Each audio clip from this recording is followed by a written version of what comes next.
This conference will now be recorded. Hi guys. So today is week 7 for the mindset of detox, and the theme is reversing old talk. Understanding that old change is good change, even though sometimes we don't really like it. And then the affirmation is, I allow transformation to occur even if I do not know the outcome. I'm going to repeat that. I allow transformation to occur even I do not know the outcome. So, reversing old talk. I think each of us here today have experienced some kind of inner talking, and maybe sometimes you're catching yourself into saying things either to others or to yourself that are not really positive or uplifting, and or having those negative talks. And so that's what we're going to talk about today. And we're going to go around the group and share our thoughts and experiences on that. I'm going to share with you what happened with me over the years. I have done a lot of personal work over the years, and I went to seminars, I did workshops, I worked with, hi Kathy, yeah, she's here. Hi, everybody. Nice to see your faces. Oh, it's so nice to see you. Thank you.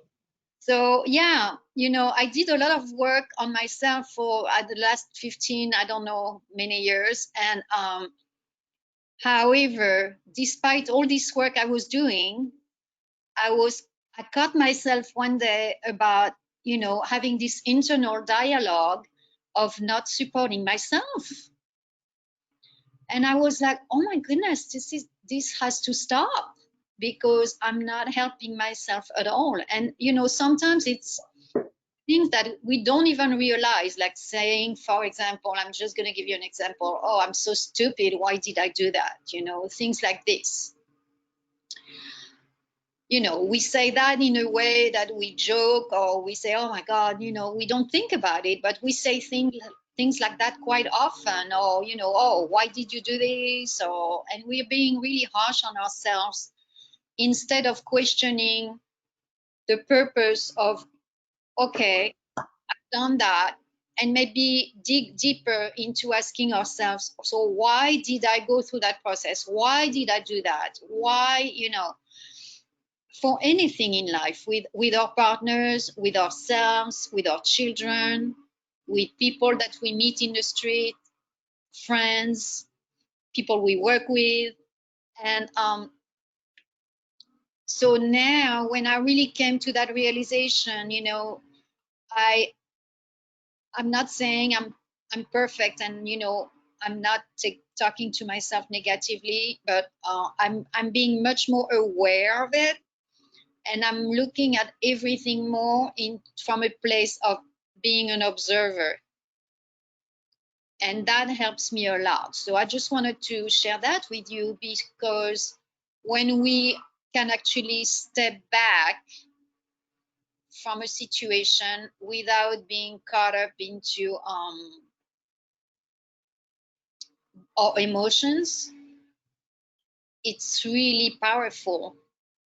So, and it's not easy. So, I just wanted to share that with you. But it's very, when you find yourself in situations like this, and you can actually empower yourself by noticing that you are actually into the situation, and you really in charge in a way of how you can handle your emotions and yourself, and the way you talk to yourself. That is powerful, my friends. So I'm inviting you to really do that. And it's an everyday, it's a daily work. So that I just wanted to share that with you. I Kathy, agree, Veronique. I mean, definitely, I think it is a daily work because I think we all have days where we have good days and then days that are not as good. So if you keep it in your consciousness and you're aware, you're constantly thinking of it. And I think at the beginning of my journey, I didn't believe, right? I mean, it took me time to believe. So then there were times where I would read all this stuff and say, even if you don't believe it, fake it, say this to yourself. And at first, I guess I wasn't into it, but then I started to do it and it actually started to work. So I think we all have thoughts that are instilled in us from growing up that even perhaps we inherited from our parents, right? And once we learn how to get around the ones that we don't like and we start to change our inner dialect, I think lots of changes happen. I know once when I was doing theta healing with Barbara, she's like, well, what if your fears are just a thought? And if we could change the way you think about it, it might not be a fear anymore. And that really, hit me like, wow, she's right. Like instead of dreading, the first day of school, I don't know, look at it as, oh, you just had a great summer, just for an example. One thing that I started to do recently is I did a manifesto. I listed like 30 things that I want to manifest to be. And I believe I am those things. I have days where I don't believe I'm those things, but I believe that I am those things. And I read them every day, at least twice a day. And, I think every day it's also changing a little. So in a month from now, I might have reworded everything. But this has been very powerful for me. So just to give you an example, again, this is stuff I manifest to be. For example, I focus on the positive side of life. Every day I strive to do better. I nourish my body with raw living food. Every day I count my blessings. I forgive easily. I am authentic. I allow myself to be true to myself and to others. So these are just a few examples of stuff. And sometimes, things pop in your mind and sometimes they don't. But I have found that my manifestos, I like this little idea and it's been working really well. I feel like all my life I've been afraid of change, but meanwhile, the only constant is change. So part of my manifesto is what did I say? I accept change. And the things that I find challenging, I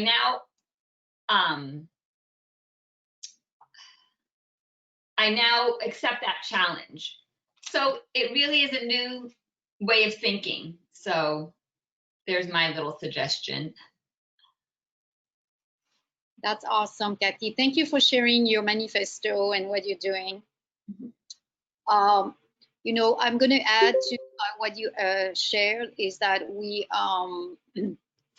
I don't know if some of you know Louise Hay. Have you heard of Louise Hay? She's a very famous author.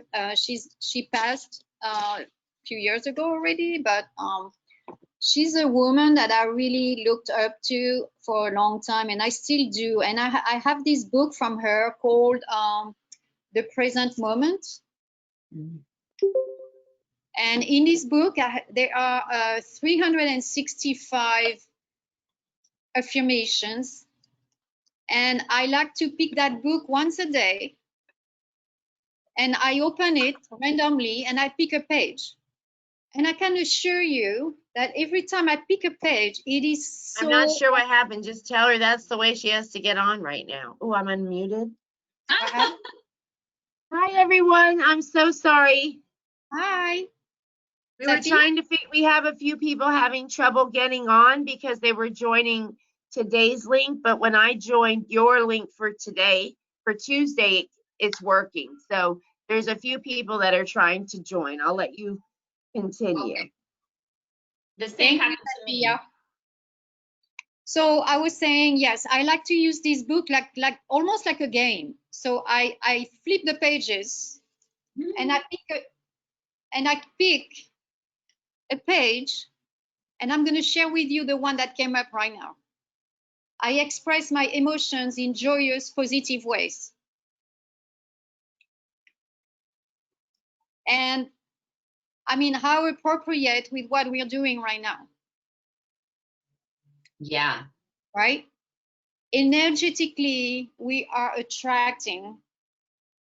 And I recommend you to get this book. It's a cute little book. You keep it on your desk. You carry it with you in your bag. When you have any moments where you are, I don't know, like dismantled is not the word, but you know, when you feel like you're not centered, you're not grounded, open that book, pick a page, read it, and take that sentence with you to carry all day or before you go to bed or whatever you're going to do. But I just wanted to share that with you.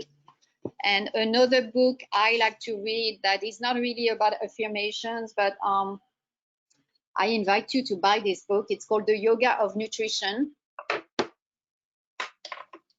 And it's an awesome, awesome book talking about the relationship of the human being with nature and between man and nature and how we relate to our food and the way we eat. So I just wanted to share that with you because this is a great book to have in your library. Who is the author? The author, oh gosh. Or the It's publisher? here. Oh, okay. I'm going to write it down. Can you read it? I can. Thank you. Okay. Because that sounds very interesting to me. Thank you. You're welcome. So yes, awesome. You know, the way we chew our food, the way we put it in our mouth, the way we swallow it, the way we prepare it. So all these things come together. All right. So, hi, Bridget. All right. Did you want to add something, Kathy? I wanted to show a book I have that I love. Also by Louise Hay. How funny is that? And I also like that her books, her pages are so colorful. Each page is a different color. I actually keep it in my car because I'm a mom. So I do things like drop my son off, but I have to wait 10 minutes before, you know, now that we're social distancing. If I take him to Taekwondo, I have to wait in my car for 45 minutes. And I'm thrilled. That means I get 45 minutes to read. And I just find her beautiful. I find her to be amazing. You know, I'm sure back in the 90s, we all watched The Secret, of anything you put out to the law of attraction. You might have already mentioned this, but anything you put out in the atmosphere, in the world, the universe is going to bring it back to you. So if you put negativity out, you're going to get negativity back. So if you constantly say to yourself, I'm never going to heal, well, guess what's going to happen? You're never going to heal. And it might not be a physical barrier, it's an emotional barrier. And I think that's what I've learned with Louise Hay. Yeah, so this book I really like also. And what's so funny is over the summer, I had a cousin here from Greece, or winter, Christmas. And I was reading, I had it out and I told her, I'm like, you should really get this book. And she's like, I have the Greek version of it. So it's in different languages. And I like it. It's a great read. It's a great read. And she worked with people of how to get them to change their thinking. And she says so many things that just really hit home. Yeah, she just really said a lot of things that hit home, and the things that we don't like about ourselves, we're never going to change until we acknowledge that this is something I don't like about myself, and I'm not going to do that anymore. And you know, there are no mistakes. There's just learning experiences. Like, you can't fail. You're just learning. You could even relate that to detox. You know, you can't cheat. You're just learning. Exactly. Yeah. So Louise Hay is definitely a great author with a lot of great literature out there. Awesome. Okay, so anyone would like to share about reversing old talk and having challenges with that, or successes, whatever you want to share with us, you're welcome. Hi, Ashley. Who else do we have? Claire, Ellie. Hello, everyone. So anyone would like to share? Yeah, I can relate to something. I noticed that or one of the things I noticed is that usually when a person says to me, well, I'm reading this or that, or I'm trying this or that technique, I immediately jump on board and want to try that as well, which makes me a very busy person because there are a lot of things to try and etc. And now it's more, I just noticed it when I heard you talking about these things, that I think it's lovely that everyone's doing these things, but I don't feel the urge to immediately drop my own things and do what they're doing. So and that gives me a lot more peace of mind, even though I'm not judging that other people doing other things which I think might or might not be more or less beneficial than what I'm doing. But you know, just see what they're doing, and that's just that. And then if there's something useful, I might do it. If not, well, you know, maybe another time. But for now, I'm okay. So that's a nice place to be. Get it? Yeah, that's a good place to be for sure. And is there anything that you have experienced over the years in terms of you know, reversing old talk, or switching your vocabulary or the way you were perceiving things?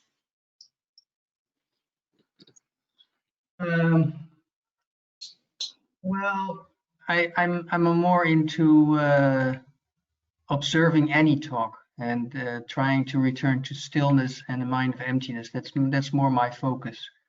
But the other day I noticed something interesting. I considered my time as a adolescent and later on as a student as one of the most well, traumatic, or not traumatic, but most heavy periods of my life. I wasn't happy. I was always afraid of others, etc. And a few days ago, I was sitting in meditation, and it suddenly dawned on me that actually the time as a student was one of the most special times, because I just jumped into a totally new world with totally new persons in a new environment. And I suddenly saw the immense richness of learning that was out there. And I was just focusing on the glass being half empty rather than half full. So that was a very nice experience.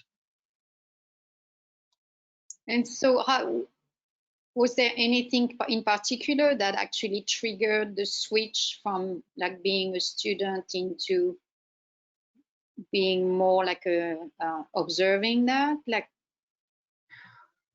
Yeah, you know, I don't work consciously. Well,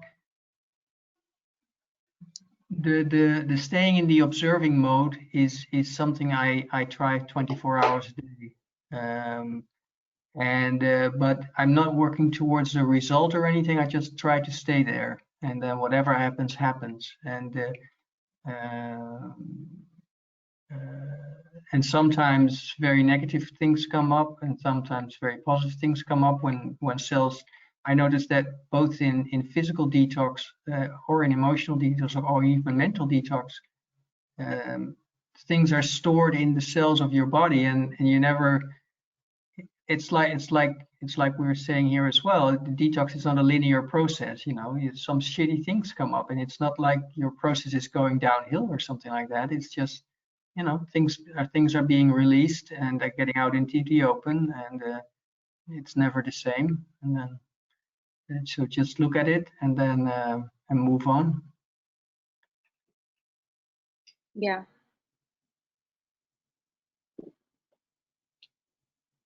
Thank you. Anyone else? Ashley, would you like to share? Who else do we have? Bridget, Celine, Claire, Ellie, Stephanie. What I can share, just regarding everything you've said, like I totally agree with like the self-talk, and like if we keep saying to ourselves that like I'll never heal, but I think it's definitely something I think we're all working on. I mean, for myself, like I've been on the healing journey for 3 months now. And I feel like I still, like my brain is still, like I'm not in control, because like I've spent, you know, the past few years, you know, trying new things and like nothing worked. And so like, I don't know, like it became chronic. And so now my mind is like, why would this work when everything else didn't work? And so even though I'm like reading a lot, I'm like, you know, watching documentaries and like listening to podcasts of people who have healed themselves, like just with the power of the mind, like the Dr. Joe Dispenza, and like doing his meditation and everything. And like in my head, I know that people can heal.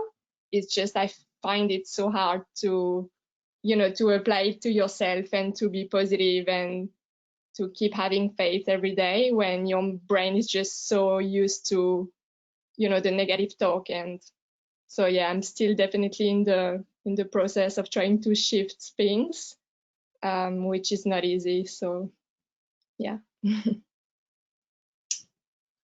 Well, acknowledging it is the perfect way to start.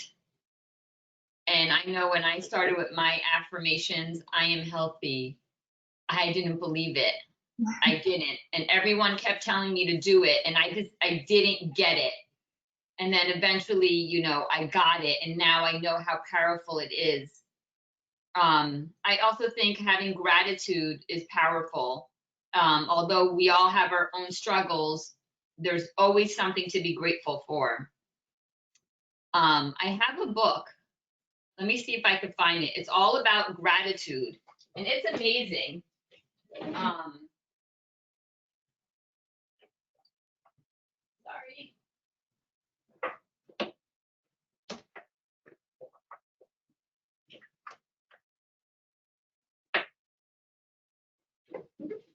Okay. Of course, I can't find it under pressure. But it's written by the same people who wrote The Secret. You know, about what you put out in the universe is what comes back to you, and it's about gratitude. And the beginning of the book shows like all these people, like Einstein, Hippocrates, and things that they used to say. Like they were so miraculous at so many things that they taught people. But they said, you know, how do you start your day every morning? And they everything was gratitude, like their own way of saying it. So I feel like no matter how bad we feel, there's always something to be grateful for, whether it's a roof on your head, whether it's a loved one, a child, there's always something. And yeah, I mean, I think for you, Celine, it's amazing. You're acknowledging it. So now you just have to do it and do it, and you know, it will tie in together. Mhm. It will, for sure. And I agree with you, Kathy, like the gratitude is so huge. Like for me this year, it's like almost like a turning point for me, of realizing how grateful I have for even the smallest thing in my life. And I was actually having a conversation with my daughter the other day about when everything is starting to come together, aligned, it just clicks very easily. Things happen. And I find that also, even though, I mean, each of us can attest of like healing crisis during detox, but at some point the healing crisis ends, and then things are starting to come together again. Like last week, I had a major headache, like you guys, you had also. I don't know what that was last week. Everybody had a headache, but then, you know, these past 2 days, I started to feel better, and today I'm feeling amazing. So it's just like, you know, I was grateful also to have had the conversation we had about headaches, that you guys shared your experiences, because, you know, and then I applied the things that we talked about. I even thought about what you shared with us, about, you know, being in the, not the suffering, but, you know, analyzing the pain and feeling the pain. And so I went through that process, and, you know, I'm so grateful to have each of you guys so that we can come up here on this platform and we can share, because believe it or not, for Kathy and I, it's also an amazing empowerment to share with you and to hear your experiences. So yeah, to come back to gratitude, gratitude is huge. I mean, turn around right now and let's actually do a little exercise. What are you grateful for? Like right now. Boom. I'm grateful for my family. I'm grateful for my home. Who else? Well, I'm grateful for my family as well. Very grateful. Yeah, they're amazing. Awesome. I'm grateful that I'm living in a very quiet part of the world right now. Nice. Who else? Stephanie? I'm grateful to be alive. Just that. That's beautiful. That's awesome. Ashley? Ashley? Celine? I'm grateful to have money to be able to buy fruits and veggies every day. Yes. Great.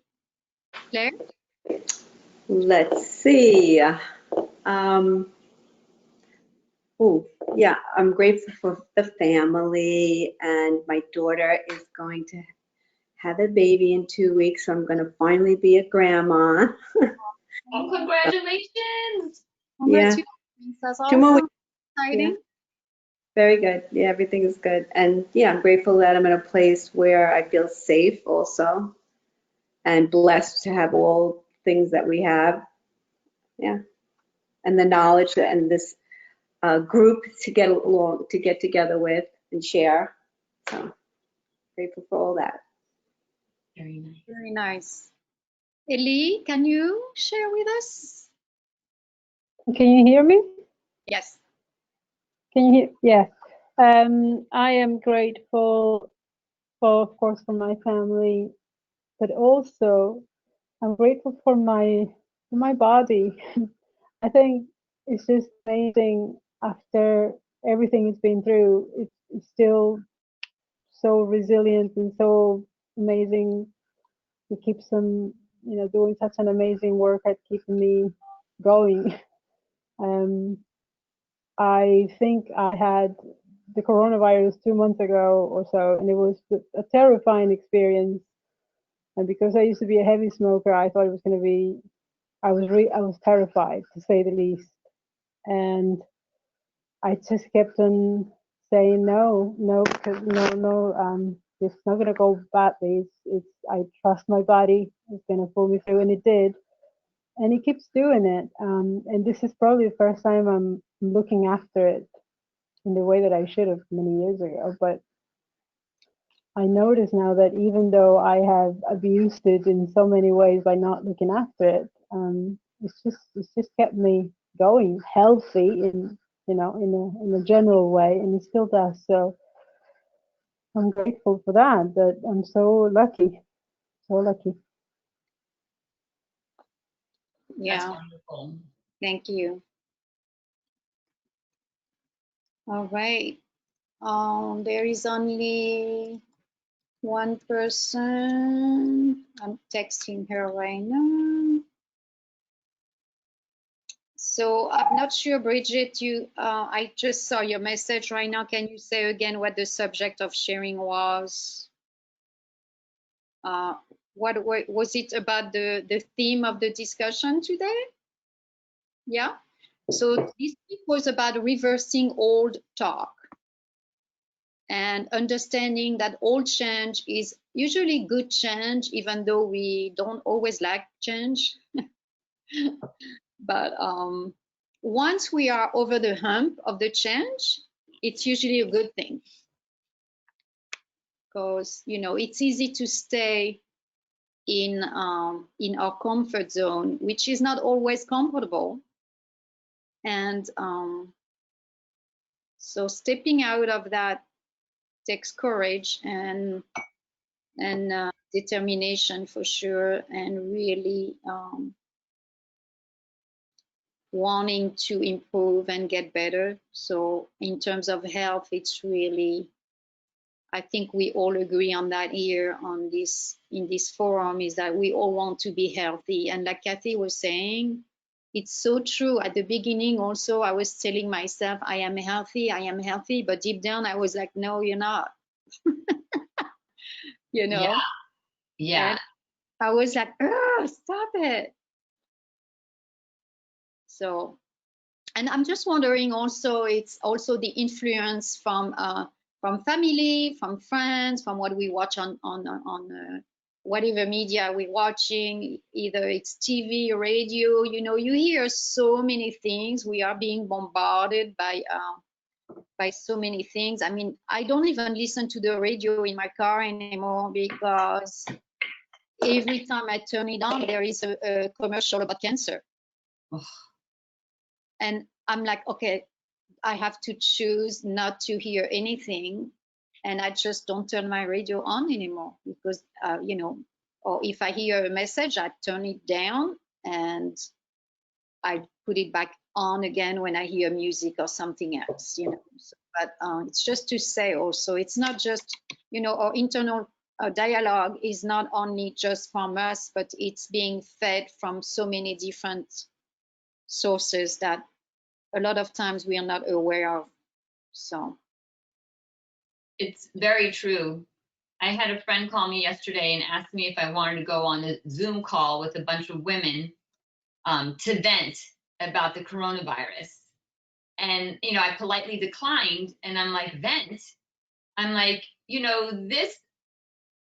yes, the world is in an awful, a business is shut down, people are getting sick. I'm not happy about any of that, but I'm grateful we are healthy. I'm grateful we have this extra time together. I'm grateful to go outside. And if I went in a room to chat with other moms venting, I'd hang up aggravated. So I chose not to put myself in that position. I mean, if you ask my son about the coronavirus, he's like, oh, I get to be with mommy all day, dad is home more, I get to play with my friends, I love the coronavirus. That's what he says, which makes me very happy, because in 20 years from now, he's going to remember this time as a great time. Finally, there's kids in the neighborhood, where before everyone has activities and nobody's around. So I think you're right. We have to, who do we want to spend time with? If you're going to sit around and vent, is that healthy for you? Yeah. Well, and if I can chip in, I see now that nutrition much broader than just what you put on your plate. You eat with your eyes, you eat with your ears, and it's what you eat, you become. So you know, it's I have to sort of do the same thing. I was used to watch a lot about the news, and especially in America, on the you know, what this person did or that person did, etc. And I thought it was just interesting, but I realized that it really lowered my vibration a lot. And so it's sort of another addiction, the news cycle, or the extremely violent movies or whatever. It's these are also habits that I need to break. It's a really good point. Yeah, yeah, for sure. And a few years ago, before I discovered Detox with Dr. Morse, I was consulting an Ayurvedic practitioner.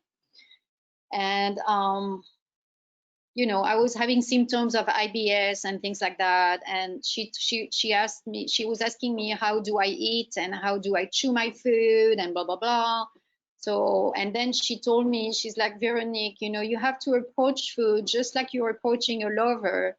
And, you know, if you want to connect with someone on an intimate level, I mean, ideally you want to have a, you know, preliminaries and you know, approach that whole union in such a way that you're going to start discovering each other and you know, so to give time for each human being that, you know, to come together and create a union. And she told me, think about that just like the same way when you approach your food. By the time when you purchase your food, you're going to come home, you're going to start preparing it. You're going to start, while you are preparing it, you may start to salivate. Mm-hmm. Salivation happens and you start thinking about how good it's going to be when you finish to prepare it and start eating it. So that's another thing I wanted to share with you guys, because I think it's a lot of times, I know personally I have a tendency to eat very quickly, and I have to refrain myself and enjoy every bite and really take time to appreciate that. So and that's where I discovered the book, The Yoga of Nutrition. Also, that's why they talk a lot about that in there. So that's it. I like that.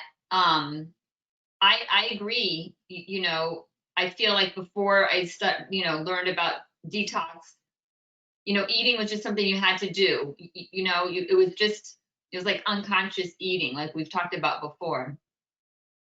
Wasn't until I started detoxing, started preparing my meal, even if it was a salad, my mouth would water. And I'm like, oh my God, this has never happened to me before. Like, it was so weird. And I remember being in Roseanne's office and telling her, she's like, Kathy, that's the first step of digestion. I'm like, it is? She's like, yeah, the enzymes are, you know, you're getting ready for the food. So your mouth, you're salivating. So it's a step that we probably don't realize when, you know, we're eating on the run or something. Yeah. All right. Anyone would like to share anything before we sign off? Yeah, can I say something real quick? It's Ellie. Let me see. Can you hear me? Yeah. Yes. Yeah. So I wanted to say that I agreed with Celine with what she said. 150%. I feel like I was talking. I have tried for so long to heal that the battle seems to be constant. And is this really going to work? It's really hard to shift that mentality. But one thing that seems to help me, I read it, I think somewhere, the body is not going to go where the mind doesn't go. And every time I'm having those thoughts, I say that to myself, okay, I hear you. I know you have all these doubts, but you know what? We're gonna try again and again until we get there. And even if I don't get there, this is my self-talk, I know that at the other end, I'm gonna get there. I'm gonna say, I have tried my absolute best. Because it's not true that back then I knew the things that I know now. So this is not the same. It is a bit different. So keep going, keep going. But I wanted to say that I resonate and that that is our challenge. But I love this, that we can share all of this, because it makes me feel okay. I'm not crazy. I'm not the only one. So I love that. Thank you so much for that.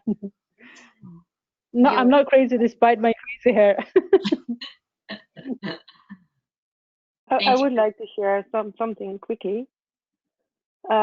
Yesterday I went to a lady who does lymph massages, and we were talking about my healing process, and she told me about quantum touch. Never heard of it. And she said to me that if I want to make my mind believe that my body can heal, she told me something to do with breathing. I had to put my hands on my heart and my lungs, and I had to imagine that I was keeping my heart in one hand and my lungs in the other hand. And then I had to breathe from my toes up to my head quickly, and then I had to think about a fountain, that it came out like a fountain. And when I did that, I had to think about the color green, because they say that green stands for the heart. And well, then the fountain comes out and the water goes through your arms to your hands, and then in the palms with your heart and your lungs. And if you do that sometimes, you make the connection with your mind and your body.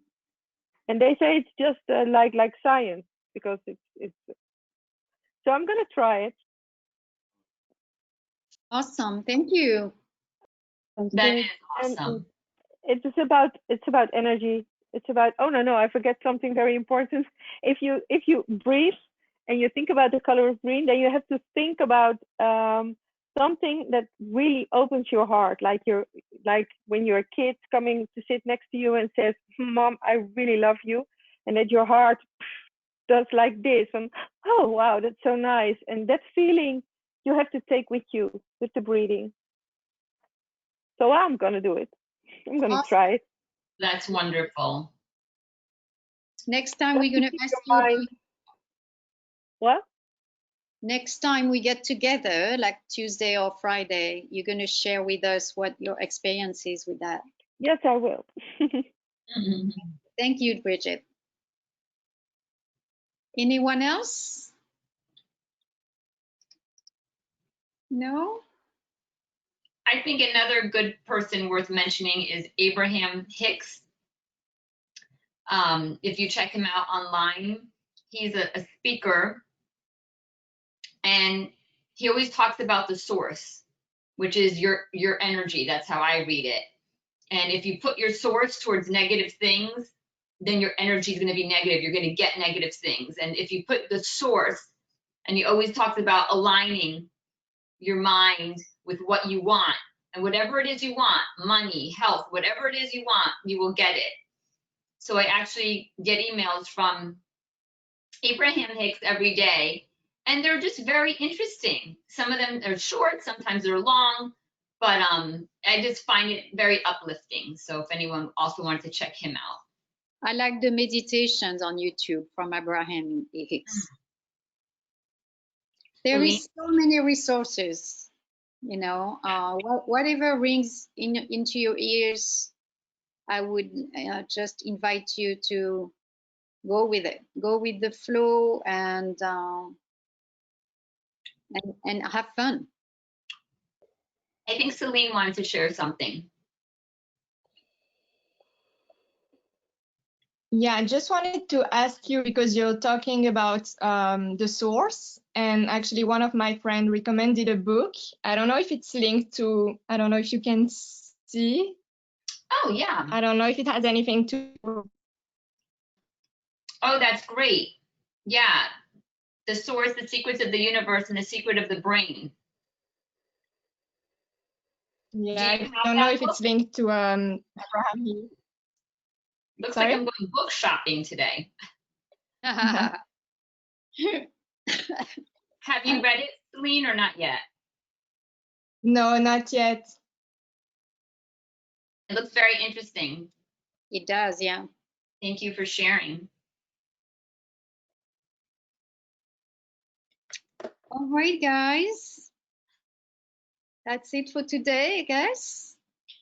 Thank you, each of you, to come and join us always.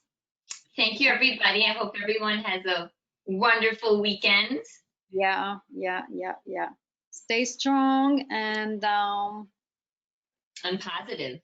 yeah, and positive, and grab your tools, whatever they are. All right. Bye. Okay. Bye. Bye-bye. Bye. Bye. Bye.